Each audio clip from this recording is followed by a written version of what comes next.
अच्छा जी, lecture 76 कैफेट audit and assurance. आज के सेशन में एक तो हम डीब्रीफिंग करेंगे वीकली टेस्ट 6 एंड 7 की, और जो नेक्स्ट चैप्टर है हमारा उसका एक इंट्रो या सीन सेट कर लेंगे ताकि नेक्स्ट क्लास में फिर हम उसको कवर कर लें। वीकली टेस्ट 6 एंड 7 में अगर मैं आपके पास चला जाऊं तो जो वीकली टेस्ट 6 था उसके अंदर आपके रिपोर्टिंग के एरियाज कवर्ड थे, और इसमें जो बेसिकली क्वेश्चन 1 था वो एक नॉलेज बेस्ड क्वेश्चन था, और मेरे ख्याल में वो इजीली पिक भी हो गया होगा। क्वेश्चन 2 में जो कंटेंट्स ऑफ की ऑडिट मैटर सेक्शन है, अच्छा यहाँ पर एक चीज समझने वाली है कि जब हम कंटेंट्स की बात करते हैं तो कंटेंट्स में वो जो उसकी इंट्रोडक्टरी लैंग्वेज है उसको भी आपने लाजमन मेंशन करना है। जो कंटेंट्स में इंट्रोडक्टरी लैंग्वेज है ना उसको भी लाजमन मेंशन करना है। अच्छा, क्वेश्चन नंबर 3 जो था, इस टाइप का क्वेश्चन अभी तक कैफ के एग्जाम में टेस्ट नहीं हुआ, बट अगेन टेस्ट करने का एग्जामिनर का पूरा राइट है। और ये अभी रिसेंटली जो सीफैप की अटेम्प्ट हुई है पिछले हफ्ते, उसमें ये टेस्ट भी हुआ है। लैंग्वेज यहाँ पर क्रिटिकली अप्रेज की लैंग्वेज है, उन्होंने लैंग्वेज यूज की थी identify the shortcomings in the extract of the auditor's report. अच्छा, इसमें एक चीज इंपॉर्टेंट है कि आपको पता होना चाहिए कि आपको पूरी रिपोर्ट नहीं उसने दी, उसने आपको रिपोर्ट का एक हिस्सा दिया, एक एक्सट्रैक्ट दिया है। तो आपने इस हिस्से में से बेसिकली मिस्टेक निकाली है। तो जो चीजें, फॉर एग्जाम्पल, अब कहने को तो ये भी कहा जा सकता है कि वो टाइटल नहीं दिया हुआ तो ये भी मिस्टेक है, लेकिन आपको वो पूरी रिपोर्ट क्योंकि नहीं दी गई तो आपने अपने क्रिटिसिज्म रिस्ट्रिक्ट करने हैं जिस हिस्से तक की आपको बात की गई है। ठीक हो गई बात। इस क्वेश्चन में क्योंकि पूरी इसमें काफी सारे कॉन्सेप्ट्स आ रहे थे, इस क्वेश्चन में अगर किसी को कोई कंफ्यूजन है तो प्लीज मुझे बता दें। एक चीज जो इंपॉर्टेंट इसमें थी ना वो ये थी कि इस पे आपने मटेरियलिटी खुद से नहीं परसेंटेज डिटरमिन करनी थी। क्यों? क्योंकि क्वेश्चन में मटेरियलिटी लेवल डिटरमिन था। लेकिन अगर इसमें किसी का कोई भी सवाल है तो प्लीज।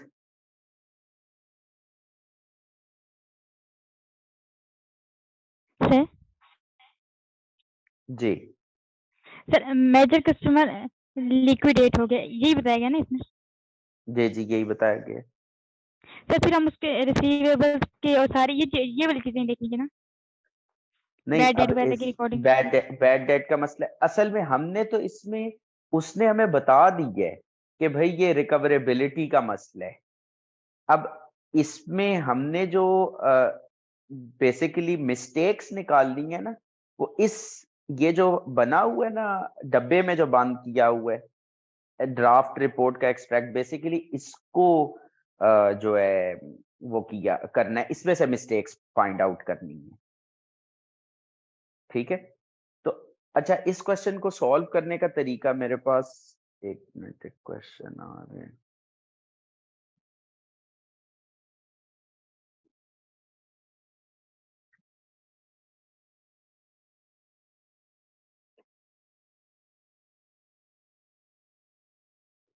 ये माइक आप अपना खुद किसी ने अनम्यूट करना हो तो वो कर सकती हैं, हैंड रेज की जरूरत नहीं है, आप बेशक अनम्यूट कर लें।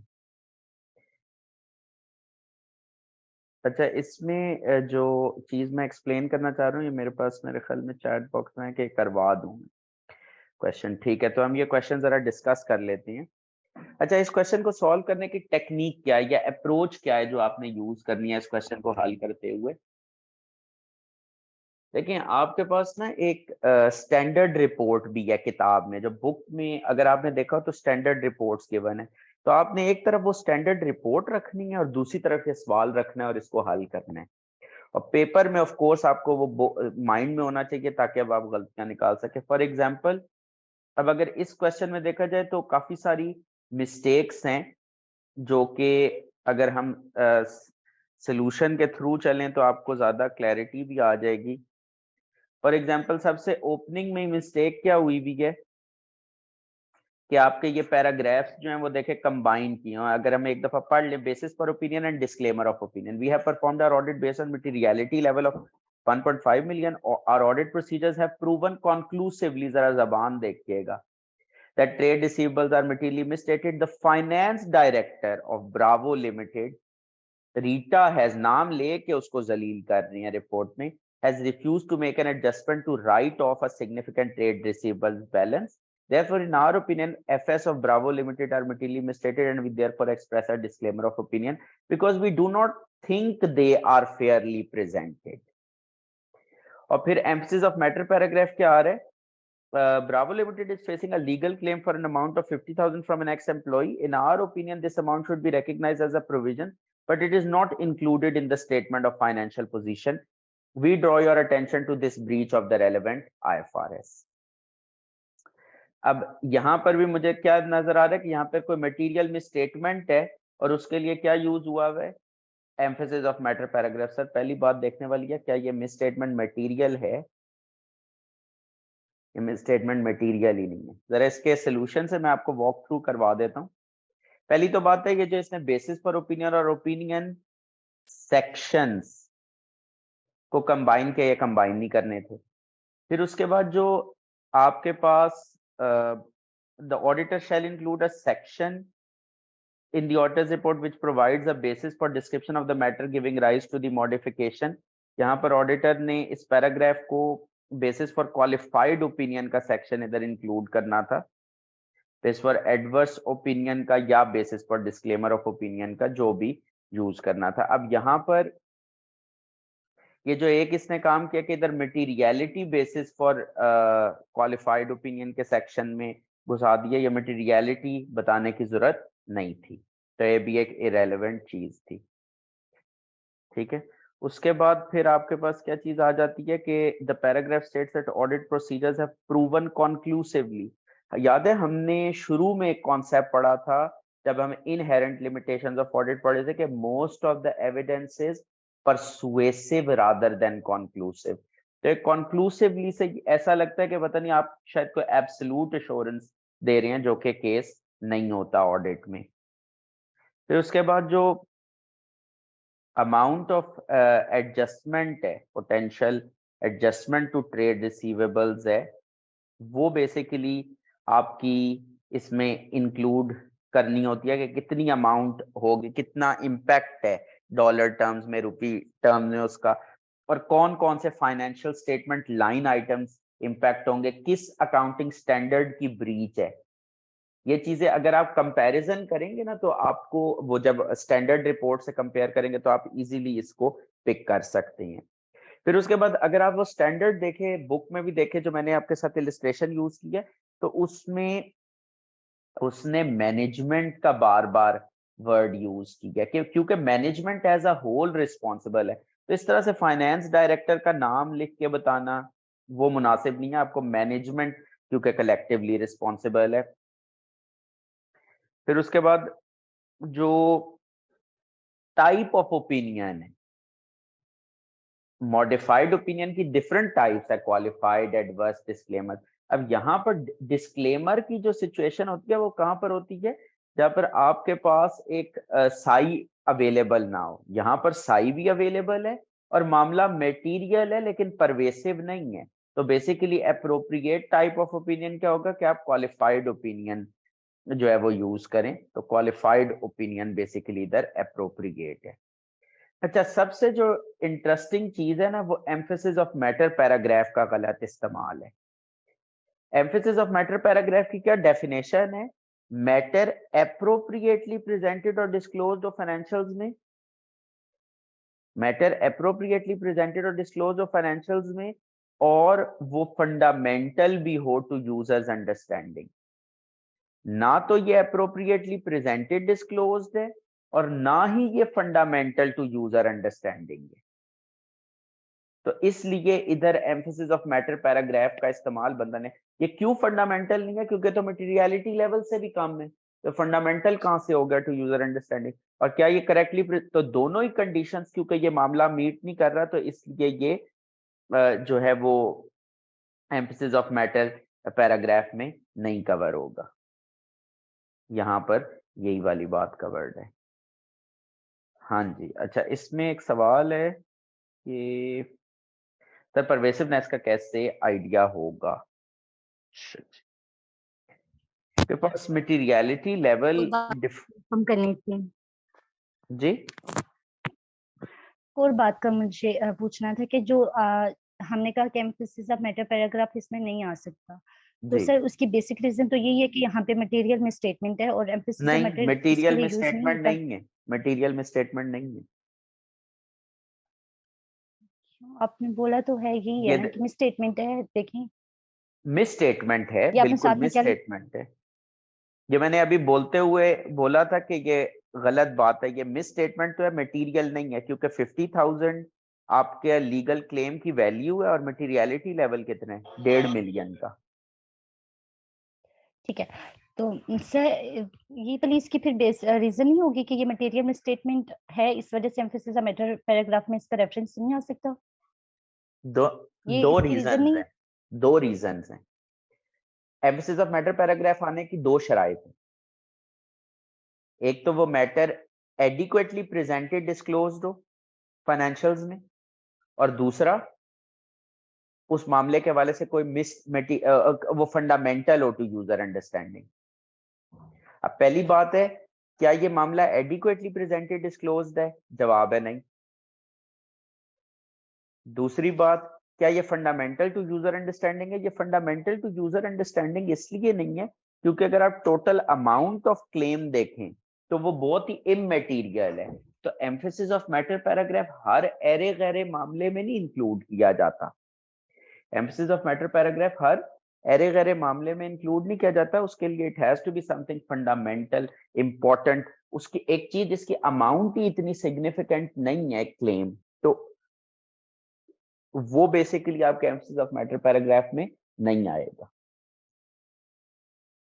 तो सर अगर वो रेफरेंस देना चाहे तो मतलब वो इस बात को डिस्कस नहीं कर सकता पूरी स्टेटमेंट में, क्योंकि बाकी किस में अगर वो इस मामले को डिस्कस भी करना चाहता है तो कहाँ पे असल करेगा? में एक इतने इमैटीरियल मामले को डिस्कस करने का कोई फायदा नहीं है ना। जो स्टैंडर्ड है ना आइजा 706, उसने कहा था कि एम्फेसिस ऑफ मैटर पैराग्राफ को इतना गैर जरूरी मामलात के लिए ना यूज करें कि उससे उसकी जो उस पैराग्राफ की जो वैल्यू है वो ही खत्म हो जाए। अब paragraph, emphasis of matter paragraph की डेफिनेशन ही क्या है? Paragraph included in the auditor's report that in the auditor's judgment is fundamental to user understanding. तो मतलब अगर यूजर इस इंफॉर्मेशन से डिप्राइव भी हो गए तो कोई मसला नहीं होगा उन्हें, considering the materiality level of this.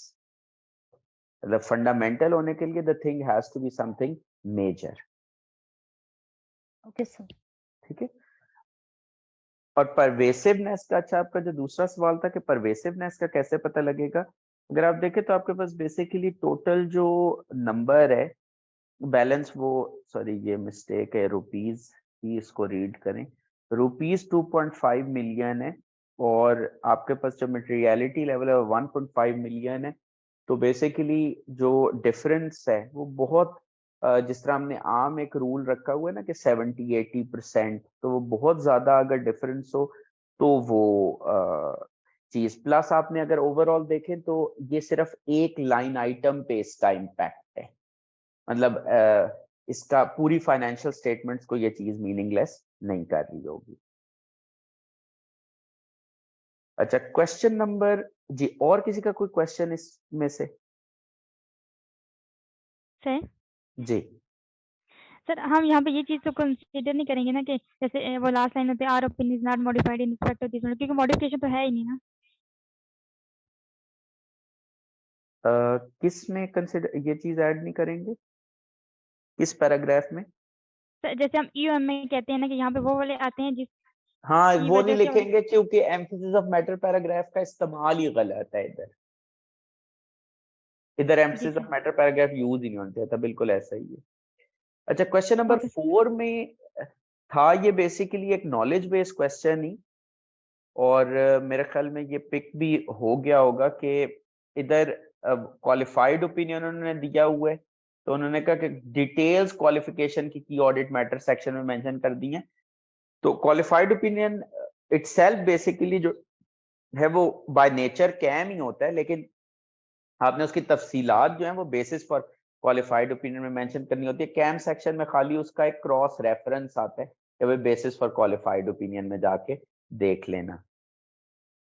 फिर अगला पॉइंट था कि की ऑडिट मैटर के सेक्शन में करंट पीरियड की डिटेल्स आई है, जो ये बिल्कुल ठीक था कि हाँ करंट पीरियड के ही जो मामलात होते हैं उन्हीं की, और वो भी करंट पीरियड में भी वो कौन से वाले, which are of the most significance in the current period audit.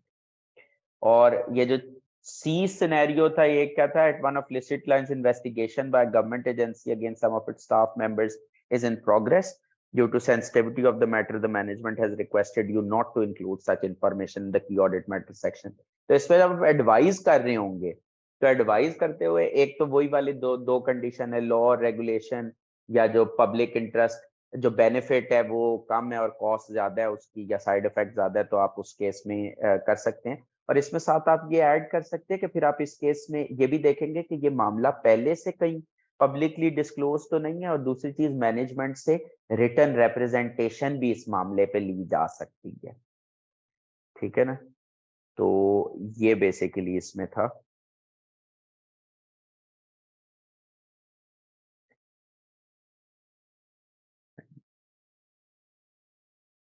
अच्छा जी, वीकली टेस्ट 7 में काफी सारे कॉन्सेप्ट्स टेस्ट हो रहे थे, और इसमें लीगल क्लेम्स वाले भी क्वेश्चन थे, रिपोर्टिंग भी थी, लॉन्ग टर्म लोन्स के भी क्वेश्चंस थे, और कॉन्फर्मेशंस भी। तो काफी सारे जो आपके ये क्वेश्चंस थे वो इसमें टेस्ट हो रहे थे। अच्छा, जो पहला क्वेश्चन था उसमें उसने पूछ लिया सब्सटेंटिव प्रोसीजर्स बताएं लीगल क्लेम्स के हवाले से फॉलोइंग दी कंटेमिनेशन। हुआ क्या था कि ईयर एंड था 31 मार्च का, और 25 फरवरी पे क्या पता लगा कि एक कैंड कैट फूड का जो बैच था वो कंटेमिनेटेड था विद इंसेक्टिसाइड, और ये बैच जो है वो डिस्पैच कब हुआ था, नवंबर 2x4 में, मतलब ईयर एंड से पहले। और 31 मार्च पे कंपनी को क्लेम आ गए जो कि 1.9 मिलियन के थे। अब यहाँ पर आप काफी सारे स्टैंडर्डाइज प्रोसीजर्स इधर लिख सकते थे और सिनेरियो से उनको कनेक्ट भी कर सकते थे। एक इम्पॉर्टेंट प्रोसीजर ये है कि ये तो एक्चुअली क्लेम्स रिसीव हो गए ना, लेकिन जो क्लेम्स पोस्ट ईयर एंड भी रिसीव होंगे वो भी बेसिकली, क्योंकि डिस्पैच तो पहले हुआ था ना, तो वो भी बेसिकली 31 मार्च पे उनके हवाले से भी जो प्रोविजन है, 31 मार्च पे उनके हवाले से भी जो प्रोविजन है वो रिकॉर्ड होनी चाहिए। तो उस हवाले से जो आपके पास प्रोसीजर्स थे, जैसे कस्टमर कॉरेस्पॉन्डेंस का रिव्यू करना कि क्लेम की डिटेल क्या है, कितनी अमाउंट क्लेम हो रही है, लॉयर्स के साथ डिस्कस करना, लॉयर्स के साथ कॉरेस्पॉन्डेंस का रिव्यू करना, इंपॉर्टेंट मामला है बोर्ड में डिस्कस हो रहा होगा, बोर्ड मिनट्स देखना, रिटर्न्स क्लेम्स टू डेट देखना, और फिर उसके बाद जो ईयर एंड के बाद आपने पेमेंट्स की हैं उनका रिव्यू करना, रिटर्न रिप्रेजेंटेशन। अच्छा, मैनेजमेंट से खाली यहां तक नहीं लिखना, ये कि और कोई क्लेम्स नहीं आए या जो आए हैं उनको डिस्क्लोज कर दिए। फिर क्लेम्स के हवाले से जो डिस्क्लोजर्स या अकाउंटिंग है वो IAS 37 के मुताबिक हो गई है। इसके लिए आपको ड्राफ्ट फाइनेंशियल स्टेटमेंट्स को रिव्यू करना। तो कुछ प्रोसीजर्स हैं जो आप इधर लिख सकते थे। इसके बाद आपके पास जो, हाँ, ये वाला जो क्वेश्चन है ना, ये वाली लैंग्वेज में एंड आ गया रिक्वायरमेंट में, तो दो रिक्वायरमेंट्स थी। इशू डिस्कस करें नंबर 1, और उसकी रिपोर्ट पे इम्प्लीकेशंस बताएं। Final audit is now nearing completion. Audit team is satisfied legal claims have been appropriately reflected. However, based on audit evidence, it is possible that significant additional legal claims may be made by customers. The audit engagement partner has confirmed that this is a contingent liability that requires disclosure. Finance director has agreed to disclose some detail of the potential claims in the financial statements. Draft financials में आपके पास profit इतना है, total assets इतनी है। ठीक है, और अभी तक आपके पास कितने क्लेम थे, 1.9 मिलियन के। अब जो एडिशनल क्लेम्स हैं उसके हवाले से अगर आप देखें कि जो डिस्कस द इशू और उसकी जो इम्प्लीकेशंस हैं वो मैं आपको थोड़ा सा बता दूं। कि जो इशू की डिस्कशन की जब वो बात करता है तो इसमें एक्चुअली लिखना क्या होता है, इसमें अकाउंटिंग ट्रीटमेंट प्लस जो मटेरियलिटी होती है उसके ऊपर डिस्कशन करनी होती है कि अकाउंटिंग ट्रीटमेंट जो है वो क्या है कि आपको डिस्क्लोज करनी है कॉन्टिजेंट लायबिलिटी, क्योंकि मामला पॉसिबल है, प्रोबेबल नहीं है। पर जो आपके एग्जिस्टिंग क्लेम्स है, अब आपको पोटेंशियल क्लेम्स का तो पता नहीं है, लेकिन एग्जिस्टिंग क्लेम्स की बेसिस पे आपने मटेरियलिटी डिटरमिन करनी है कि प्रॉफिट का और टोटल एसेट्स का इतना सिग्निफिकेंट परसेंटेज है। तो क्योंकि पोटेंशियल क्लेम्स भी सिग्निफिकेंट हो सकते हैं तो ये एक मटेरियल मैटर है। अच्छा, अब जब आप रिपोर्टिंग इम्प्लीकेशंस पे आएंगे, जब रिपोर्टिंग इम्प्लीकेशंस पे आएंगे ना, तो अब उसमें एक चीज बड़ी इधर इंपॉर्टेंट लिखी हुई थी कि अगर आप नोटिस करें से लिखे some detail of the potential claims in the financial statement, some details जो है वो डिस्क्लोज हुई हैं। तो इस वर्ड को देख के आपके दिमाग में आना चाहिए कि अच्छा मतलब डिस्क्लोजर जो है वो हो सकता है कि एडिक्वेट हो या हो सकता है कि डिस्क्लोजर इनएडिक्वेट हो। ठीक है ना, ये आपके दिमाग में आना चाहिए था और फिर दोनों पॉसिबिलिटीज कंसिडर करनी थी। अब अगर आप इसमें देखें डिस्क्लोजर एडिक्वेट है तो उस केस में ओपिनियन तो अनमॉडिफाइड होगा और आप एम्फेसिस ऑफ मैटर के थ्रू इसको अटेंशन ड्रॉ कर सकते हैं यूजर की। हाँ, अगर कोई कहता है कि मैं इसको कैम में डालूंगा क्योंकि this was the most significance अगर लगती है, तो फिर उसके लिए शर्त क्या है कि आप क्लियरली मेंशन करें कि कंपनी लिस्टेड है, क्योंकि सिनेरियो में कहीं पे ये चीज नहीं मेंशन्ड है। और अगर डिस्क्लोजर इनएडिक्वेट है, अगर डिस्क्लोजर इनएडिक्वेट है तो in that case financial statements में मटेरियल मिस स्टेटमेंट है। फाइनेंशियल स्टेटमेंट्स में मटेरियल मिस स्टेटमेंट है तो आप क्वालिफाइड ओपिनियन एक्सप्रेस करेंगे क्योंकि मामला मटेरियल है, परवेसिव नहीं है। और परवेसिव क्यों नहीं है? क्योंकि लिमिटेड इम्पैक्ट है। और basis for qualified opinion section में उसकी तफसीलात देंगे, कैम में क्रॉस रेफर करेंगे, अगर अदर इंफॉर्मेशन इस हवाले से मटेरियली मिसस्टेटेड है तो उधर इसका इम्पैक्ट कंसिडर करेंगे। ठीक होगी बात? अच्छा जी, क्वेश्चन नंबर 2। क्वेश्चन नंबर 2 का जो ए पार्ट है उसमें किसी को कोई कंफ्यूजन तो नहीं है? जो ए पार्ट है,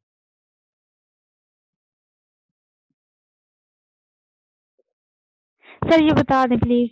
अच्छा इस ए पार्ट पे ना मेरी एक और वीडियो है, ड्रामेटाइज्ड वीडियो भी है और एजुकेशनल वीडियो भी है। खैर वो ड्रामेटाइज भी एजुकेशनल ही थी। वो दो वीडियोस के मैं आप लोग को लिंक शेयर कर दूंगा, इंशाल्लाह ताला उससे क्लियर हो जाएगा। अगर नहीं क्लियर होता तो हम लोग इंशाल्लाह फिर इसको डिस्कस कर लेंगे। ठीक है ना, वो शायद आप ओके लोगों सर। को मैं वीडियो वो उसका लिंक सेंड करता हूँ क्लास के बाद। ठीक है। अच्छा, जो इसका बी पार्ट है, जो इसका बी पार्ट है उसमें क्या था? अब यहाँ पे बी पार्ट में आप कोई भी प्रोसीजर नहीं लिख सकते क्योंकि सवाल में कह दिया गया मुझे क्लासिफिकेशन और प्रेजेंटेशन के प्रोसीजर्स चाहिए। तो हर एरा गैरा प्रोसीजर्स पे इधर नंबर नहीं मिलेंगे। ठीक है ना, ये ए पार्ट क्वेश्चन 2 का ए पार्ट है बड़ा इंपॉर्टेंट, तो इसकी वो वीडियो लाजमन आप लोगों ने देख लेनी है, उससे आपको इंशाल्लाह क्लैरिटी मिलेगी। अच्छा, क्वेश्चन नंबर 3 में आपको एक सिनेरियो बताया गया है कि ऑडिट टीम का प्रायर एक्सपीरियंस है कि कंट्रोल्स जो लिस्ट ऑफ लिटिगेशन के ऊपर कंट्रोल्स वीक होते हैं जिसकी वजह से बहुत सी लिटिगेशंस ओमिट हो जाती हैं उस लिस्ट में से। तो वो पूछ रहे हैं आप ऑडिटर का कोर्स ऑफ एक्शन क्या होना चाहिए? कोई बता सकता है एग्जामिनर आपसे आसान अल्फाज में क्या पूछना चाह रहे हैं? कंप्लीटनेस।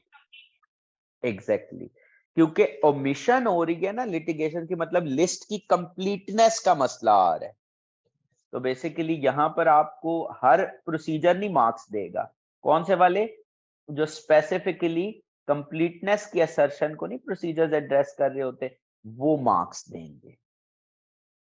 कंप्लीटनेस वाले प्रोसीजर्स मेरी बुक में या गाइड में जो लिटिगेशन एंड क्लेम्स का एरिया उसके शुरू में ही मेंशन्ड है, तो वहां से ये चीज पिक होगी। अच्छा, क्वेश्चन नंबर 4 में था इवेल्युएट द सिचुएशन एक हिस्सा, and describe the steps that the auditor should undertake to respond to this situation. पहले से, अच्छा, दो हिस्से हैं, पहले तो सिचुएशन को इवेल्युएट करना है और फिर बताने हैं स्टेप्स जो ऑडिटर ने लेने हैं इस सिचुएशन में। तो response to a confirmation request received from a bank by the auditor was not signed by the branch manager, unsigned थी। और दूसरी क्या चीज थी कि जो सेक्शंस उसमें लीज फैसिलिटीज और बोरोइंग्स वाले थे वो खाली छोड़ दिए थे। अब इसमें नॉट साइंड से क्या चीज आपके दिमाग में आनी चाहिए? Non response. नहीं, रिस्पॉन्स तो रिसीव हुआ है, लिखा हुआ है response to a confirmation request received from a bank. Very good. Reliability of response, sir यहां पर रिलायबिलिटी ऑफ रिस्पॉन्स का नहीं इशू आ जाएगा कि ऐसे ही किसी ने, क्लाइंट ने फॉर एग्जांपल खुद वो भर के और डिस्पैच करा दिए। और दूसरा जो मसला था कि कुछ रिस्पॉन्स तो रिसीव हो गए है लेकिन कुछ सेक्शंस जो है वो क्या किए, खाली छोड़ दिए हैं। सम सेक्शंस वर लेफ्ट ब्लैंक। तो सर सम सेक्शंस वर लेफ्ट ब्लैंक मतलब क्या सिचुएशन बनेगी? नॉन रिस्पॉन्स की। ये जो हमने आइडेंटिफाई किया ना कि रिलायबिलिटी का इशू है इस वजह से, नॉन रिस्पॉन्स का इशू है क्योंकि कुछ सेक्शन ब्लैंक थे। अब नॉन रिस्पॉन्स के आप डेफिनेशन लिखेंगे और कुछ सेक्शन ब्लैंक थे, उससे आपने प्रूव कर दिया कि नॉन रिस्पॉन्स है। अगर आप रिलायबिलिटी तक पहुंच गए, नॉन रिस्पॉन्स तक पहुंच गए सर, तो फिर बुक में आगे जो रिलायबिलिटी और नॉन रिस्पॉन्स के लिए फर्दर उन्होंने प्रोसीजर्स किए हैं वो बता देंगे। प्लस क्योंकि इधर स्पेसिफिकली उसने लीज फैसिलिटी और बोरिंग का कहा है, तो अल्टरनेटिव प्रोसीजर्स जब आप मेंशन कर रहे होंगे तो उसमें आपने लीज फैसिलिटी और बोरिंग से रिलेटेड कुछ अल्टरनेटिव प्रोसीजर्स मेंशन कर देने हैं। बात समझ में, किसी का कोई सवाल तो नहीं है क्वेश्चन नंबर 4 के हवाले से?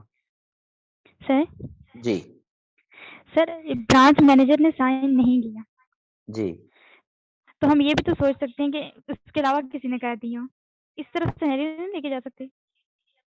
बेसिकली ये कह रहे वाज नॉट साइंड, मतलब जो रिस्पॉन्स रिसीव हुआ वो साइन नहीं है। आप एक कंफर्मिंग पार्टी चूज करते हैं ना, तो आपने जो कंफर्मिंग पार्टी चूज की वो ब्रांच मैनेजर था, तो अफेक्टिवली कॉन्फर्मेशन अनसाइंड हो गई ना।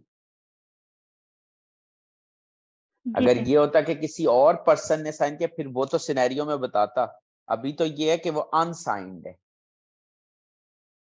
ठीक है जी सर। सर जी। सर जैसे कि क्वेश्चन आता है डिस्कस द मैटर, तो आपने बताया कि उसमें अकाउंटिंग ट्रीटमेंट बताना है और उसकी मटेरियलिटी बतानी है। सर आप जैसे इवेलुएट द सिचुएशन, तो इसमें क्या एक्सप्लेन करें, मतलब आप बता दें अच्छा, जैसे। ये जो आइजाज वाली सिनेरियोज होते हैं ना, किसी आइजा से related question, evaluate the situation, इसका बेसिकली इसको किस तरह से हैंडल करना होता है, इसको इस तरीके से पिक करना होता है कि वो आपसे पूछ रहा है कि जिस तरह मेरी बुक है ना, तो मेरी, वो आपसे ये पूछ रहा है कि बुक का कौन सा हिस्सा इधर टेस्ट हो रहा है। जो आपके ये आइजाज वाले क्वेश्चन है, फॉर एग्जाम्पल जैसे रिलेटेड पार्टी है, तो रिलेटेड पार्टी में वो आपसे पूछ रहा है कि बेसिकली रिलेटेड पार्टी का कौन सा वाला हिस्सा टेस्ट हो रहा है, identified significant RPT in the outside normal course of business. इसी तरह इधर जब उसने सवाल किया ना इवैल्यूएट द सिचुएशन, तो मतलब वो कौन से एरियाज को हिट कर रहा है। ये बड़ा अच्छा इसने क्वेश्चन पूछा है कि इवैल्यूएट द सिचुएशन का क्या मतलब होगा, मतलब इसको किस तरह से लिखना है। तो वो एरिया बेसिकली टच कर के कौन से एरियाज इधर पूछे गए, जैसे रिलायबिलिटी और नॉन रिस्पॉन्स इसमें टेस्ट हो रहे हैं। या जैसे याद है वो था सवाल, facts discovered after the audit reported but before FS issuance, तो उसमें यही पिक करना था कि अच्छा ये वाला सिचुएशन है जो वो टेस्ट कर। मतलब सर इन शॉर्ट कि हम वो आइजा बता रहे होते हैं या आइजा जो का स्पेसिफिक एरिया। समझे, जो आइजा का स्पेसिफिक एरिया आपको बताया गया कि जी पेरेंट ने सब्सिडरी को एक लोन दिया है और उसकी कुछ अजीबो गरीब किस्म की टर्म्स एंड कंडीशंस हैं। तो अब जब आप कहते हैं ना कि पेरेंट सब्सिडरी का रिलेशनशिप इन्वॉल्व है और ये रिलेटेड पार्टी है, और ये जो ट्रांजैक्शन है ये outside normal course of business है, क्योंकि इसमें जो टर्म्स एंड कंडीशंस हैं वो अनयूजुअल हैं, वो they appear to be non arm's length. तो ये जो सारी बातें आपने की ना, इफेक्टिवली आपने सिचुएशन को इवेल्युएट की है। Okay sir. समझ आइए। I am very grateful to you for this question. ये बहुत अच्छा सवाल था कि ये इवेल्युएट द सिचुएशन अक्सर बच्चों को नहीं समझ में आता कि क्या इसमें एक्चुअली लिखना है, और शायद टीचिंग प्रोसेस में भी ये इस तरह से फोकस नहीं किया जाता, बट ये बड़ा इंपॉर्टेंट है और ये इजी मार्क्स है। ठीक है, अच्छा जी, सर क्वेश्चन जी जी। मतलब कि सर इसमें हम करेक्ट लिख रहे होते हैं, करेक्ट जो आयजा की वो ट्रीटमेंट वगैरह होते हैं, मतलब उस जी जी सिचुएशन के हिसाब से हम गलत नहीं लिख रहे होते। उस सिचुएशन के हिसाब से आप पहले ये जो इवेल्युएट द सिचुएशन ना, इसमें आप बेसिकली निशानदेही कर रहे होते हैं कि इस सिनेरियो में क्या क्या इश्यूज इन्वॉल्व हैं। ठीक है, आप इश्यूज की आप बेसिकली इश्यूज की निशानदेही कर रहे होते हैं। जी सर। ठीक है जी। इसके बाद आप जी और कोई क्वेश्चन?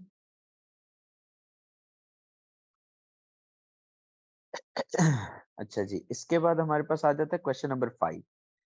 Question number 5 है describe the steps the auditor should perform in the situation described above.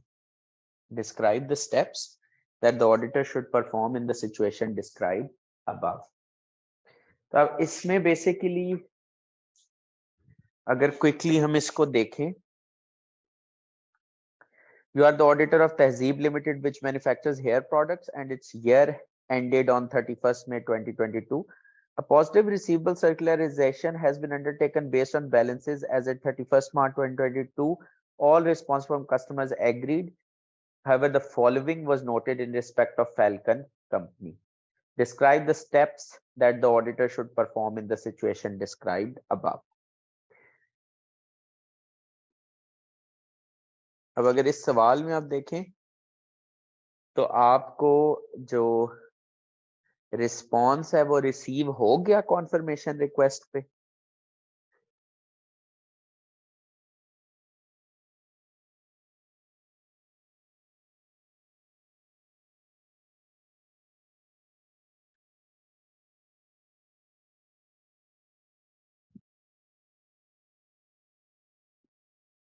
Response तो रिसीव हुआ है। ठीक है, ये क्या हुआ है, फर्क आ रहा है जो बैलेंस है कंपनी के रिकॉर्ड्स में और जो कस्टमर है। तो जब फर्क आ रहा होता है कंपनी के रिकॉर्ड्स में और जो कॉन्फर्मेशन होती है, इसको हम क्या बोलते हैं? एक्सेप्शन। वेरी गुड, इसको हम कहते हैं एक्सेप्शन। और जब एक्सेप्शन आती है तो आपको याद होगा कि हमने इसका कोर्स ऑफ एक्शन पढ़ा था पूरा, मिस स्टेटमेंट वाला। कि मिस स्टेटमेंट है या टाइमिंग डिफरेंस है, और काफी लंबा चौड़ा। ये सारा तो आप लिखेंगे, लेकिन इस सवाल में एक और भी इशू है।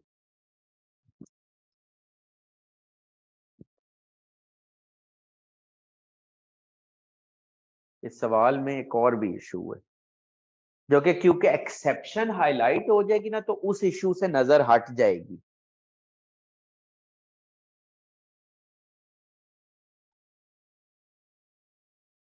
इस सवाल में सर इशू एक और ये है कि अगर आप देखें ईयर एंड की डेट, तो वो क्या है 31st में। आपने ये प्रोसीजर किया किन बैलेंसेस पे है? इंटरिम डेट पे। एक्सीलेंट।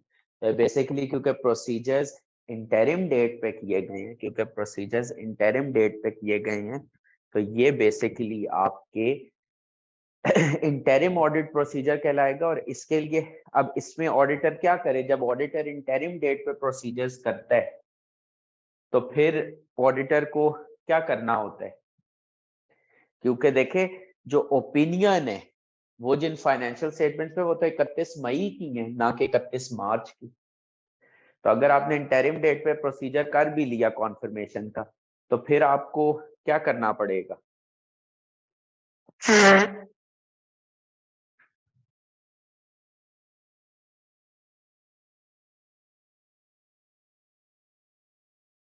सर याद रखिएगा, जब भी आप इंटरिम डेट पे प्रोसीजर्स करेंगे तो फिर आपको फर्दर प्रोसीजर्स परफॉर्म करने पड़ेंगे 31 मार्च से लेकर 31 मई के दौरान, क्योंकि आपने जो बैलेंस कंफर्म किया वो किस तारीख का कंफर्म किया, 31 मार्च का।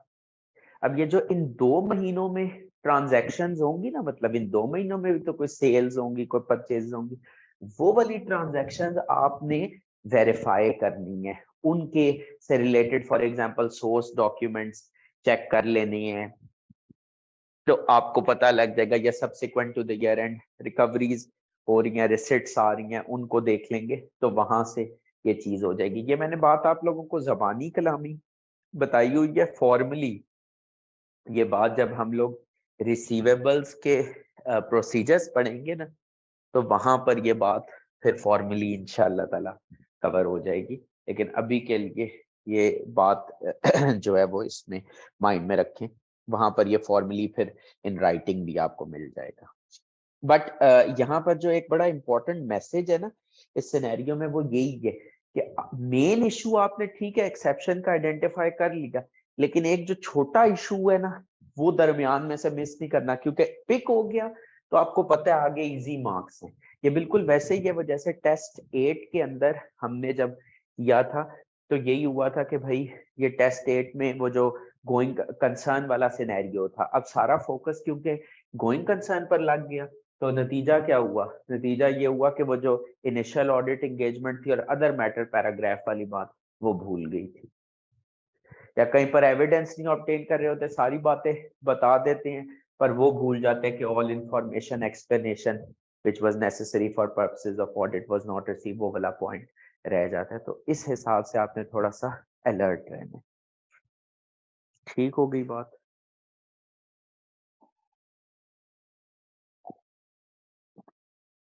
जी, किसी का कोई क्वेश्चन अगर हो तो प्लीज बताएं। मैं इस टेस्ट से रिलेटेड अगर कोई भी कंफ्यूजन है तो वो बता दें, मैं मजीद डिटेल में एक्सप्लेन कर देता हूँ। सर सर जी जी सर टेस्ट के अलावा एक क्वेश्चन है। जी प्लीज पूछें। सर ओके सर जी जी मैं सुन रहा हूँ। सर अगर फायर के इंसिडेंट की वजह से मैनेजमेंट की इंफॉर्मेशन चल रही है ठीक है। और सर रिप्रेजेंटेशन लेटर में सर वो हमें 2 एक्सेप्शंस पड़ी थी ना कि मैनेजमेंट कह सकती है कि इसके अलावा हमने सारी इंफॉर्मेशन की एक्सेस ऑडिटर को दे दी है। जी जी वो 2 उसमें एक फायर वाली भी तो थी ना सर? जी बिल्कुल थी। सर अब मतलब कि मैनेजमेंट अब बता रही है तो हम मटेरियलिटी और परवेसिवनेस वो सारा कुछ करके जब हम रिपोर्ट पे आएंगे तो क्या इसमें भी मॉडिफिकेशन होगी रिपोर्ट में, क्योंकि मैनेजमेंट तो सही बात बता दी है ना? मैनेजमेंट ने ऑडिटर को सही बात बता दी है, लेकिन अगर ऑडिटर जो है वो एविडेंस नहीं ऑब्टेन कर पाया उन मामलात पे थ्रू अल्टरनेटिव प्रोसीजर्स, तो फिर ऑडिटर को अपना ओपिनियन क्वालिफाई करना पड़ेगा उस हवाले से। सर तो फिर जो ओपिनियन सेक्शन है इसमें जो मैनेजमेंट की जिम्मेदारी नंबर 3 जो हम बताते थे वो भी चेंज हो जाएगी? हाँ वो भी चेंज होगी बिल्कुल। Okay sir. ठीक है। जी और किसी का कोई क्वेश्चन?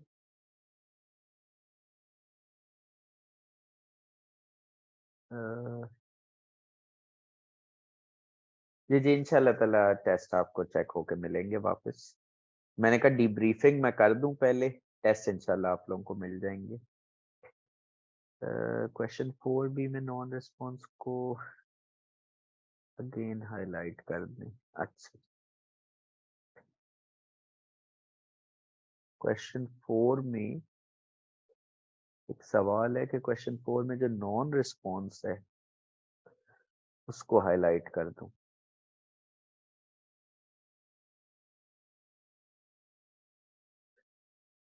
अच्छा, क्वेश्चन 4 में बेसिकली आपने ये अच्छा सवाल है कि बैंक को कॉन्फर्मेशन भेजी है, जवाब आ भी गया और फिर भी आप कह रहे हैं नॉन रिस्पॉन्स है। कोई बता सकता है क्यों इस सिचुएशन में मैं कह रहा हूँ नॉन रिस्पॉन्स है? सर क्योंकि नॉन रिस्पॉन्स हम बताते हैं ना कि अगर पार्शियल रिस्पॉन्स दिया है तो भी नॉन रिस्पॉन्स बोलते हैं। एग्जैक्टली अगर आपने 10 सवाल पूछे थे, ऑडिटर ने ब्रांच मैनेजर से 10 सवाल पूछे कि जी मुझे बैंक बैलेंस बता दें, मुझे ये बताएं कि ये अकाउंट करंट अकाउंट है या सेविंग अकाउंट है, अगर सेविंग अकाउंट है तो इस पर कितना इंटरेस्ट है, ये अकाउंट किस दिन ओपन हुआ था, लीज फैसिलिटीज के बारे में बता दें, लोन के बारे में बता दें, लोन की टर्म क्या थी, इस तरह के 10-12 सवाल किए थे। 8 सवालों के 9 सवालों के जवाब आ गए, 2 सवालों के जवाब नहीं आए। तो अब रिस्पॉन्स रिसीव तो हुए, लेकिन अगर रिस्पॉन्स इनकम्प्लीट और नामुकम्मल हो तो उसको भी नॉन रिस्पॉन्स की डेफिनेशन में वो फॉल करता है। ठीक है, जो नॉन रिस्पॉन्स की डेफिनेशन है उसमें वो फॉल करता है। तो इस वजह से बेसिकली इधर नॉन रिस्पॉन्स का सिनेरियो ट्रिगर होगा। अब जब नॉन रिस्पॉन्स का सिनेरियो ट्रिगर होता है तो नॉन रिस्पॉन्स का एक स्पेसिफिक सिनेरियो जो हमने बुक में कवर भी किया था वो इधर अराइज हो जाता है। तो वो बेसिकली फिर हम उसके तहत प्रोसीड करेंगे। मसलन नॉन रिस्पॉन्स के केस में हमें दोबारा से कॉन्फर्मेशन भेज सकते हैं और स्पेसिफिकली उसमें कह सकते हैं कि इन एरियाज के ऊपर हमें रिस्पॉन्स दें, फॉलो अप करा सकते हैं क्लाइंट के थ्रू। फिर जो आपके ऑल्टरनेटिव प्रोसीजर्स हैं वो परफॉर्म कर सकते हैं to obtain sufficient appropriate evidence. अब ऑल्टरनेटिव प्रोसीजर्स क्या हो सकते हैं, वो उसमें डिफरेंट आप प्रोसीजर्स मेंशन कर सकते हैं। जैसे अगर आप इसके सजेस्टेड सॉल्यूशन में आए तो जो क्वेश्चन नंबर 4 है, ये बेसिकली आपने सबसे पहले कहा कि ये नॉन रिस्पॉन्स है, तो फॉलो अप प्रोसीजर्स इनिशिएट, ये अगर फिर भी रिस्पॉन्स नहीं है तो अल्टरनेटिव प्रोसीजर्स जैसे डेट रीपेमेंट स्केड्यूल देख लिया, लोन एग्रीमेंट्स के केस में लीज एग्रीमेंट देख लिया, लीज अरेंजमेंट के लिए बैंक स्टेटमेंट देख ली, डेट लीज रीपेमेंट्स कंफर्म करने के लिए। और अगर ऑडिटर फिर भी कहता है कि नहीं, कॉन्फर्मेशन के बगैर मुझे सफिशिएंट अप्रोप्रिएट एविडेंस इस मामले पे नहीं मिल सकता, तो फिर ऑडिटर को ऑफ कोर्स अपनी रिपोर्ट पे उसकी इम्प्लीकेशंस को कंसिडर करना पड़ेगा। ठीक हो गया जी? दानिश सही है, क्लियर हो गया?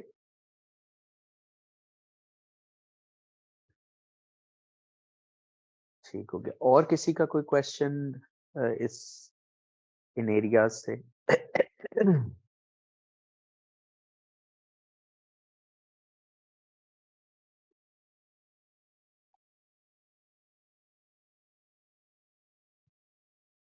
क्लियर्ड। ठीक है जी, मैं 10 तक काउंट कर रहा हूँ, अगर कोई क्वेश्चन है। 10 9 8 7 6 5 4 3, नहीं क्वेश्चन आ गया, 2 1 0। ठीक हो गया जी, कोई क्वेश्चन नहीं है।